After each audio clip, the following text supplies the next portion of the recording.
Là,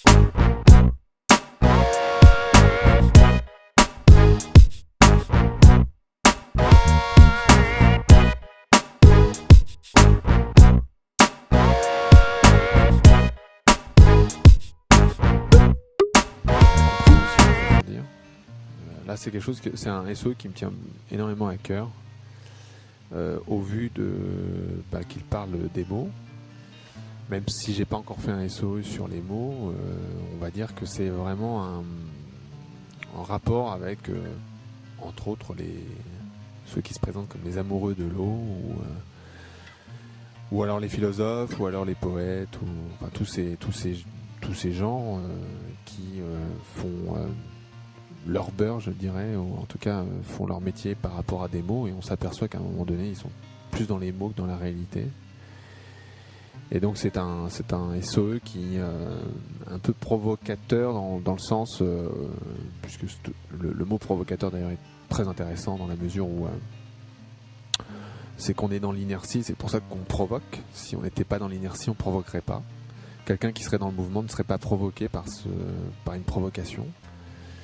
Et c'est vraiment je dirais le paradoxe d'ailleurs de ceux qui parlent de l'eau, qui sont statiques généralement, puisque dans l'intellect, enfin même si l'intellect n'est pas censé être statique, mais puisque on fige ça avec des mots, je dirais que comme on les fige avec des mots, on les fige avec des idées, avec des équations, avec des références, avec les découvertes de machins, de trucs. Enfin voilà, je parle avec mes mots à moi, par exemple. Et donc c'était vraiment pour une sorte de pied de nez à tous les gens qui sont des beaux parleurs de l'eau. Mais l'eau, c'est pas ça. Et l'eau, c'est quelque chose qui ne peut vraiment se vérifier, se vivre, ou en tout cas la meilleure façon de se faire sa propre entre guillemets définition de l'eau, c'est déjà de ne pas en parler, et puis de se déplacer, et puis soit d'observer l'eau tout simplement du robinet, pourquoi pas, l'eau de son aquarium, ou l'eau du lac d'à côté. Voilà, une réalité beaucoup plus complète qu'une description. Donc voilà pourquoi je fais une sorte de liste de synonymes de ce qu'est le mot, et on le voit bien que ça n'a rien à voir avec l'eau. Voilà un SOE que j'aime bien, parce qu'on revient dans l'eau.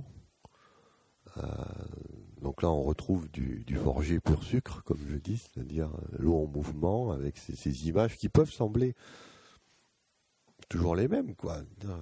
De l'eau qui coule, mais non, c'est vraiment, il faut s'habituer à regarder ces images.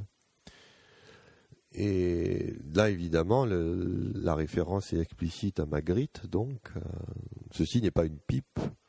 Ce que veut nous dire Rodolphe, c'est que ceci n'est pas de l'eau.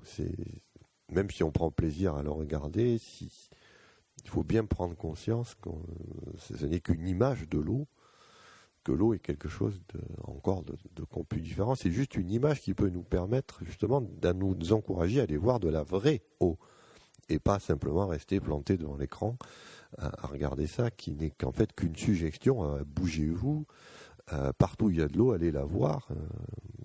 Là, on vous pique, mais il faut effectivement bouger comme l'eau bouge et ne pas rester assis à la regarder.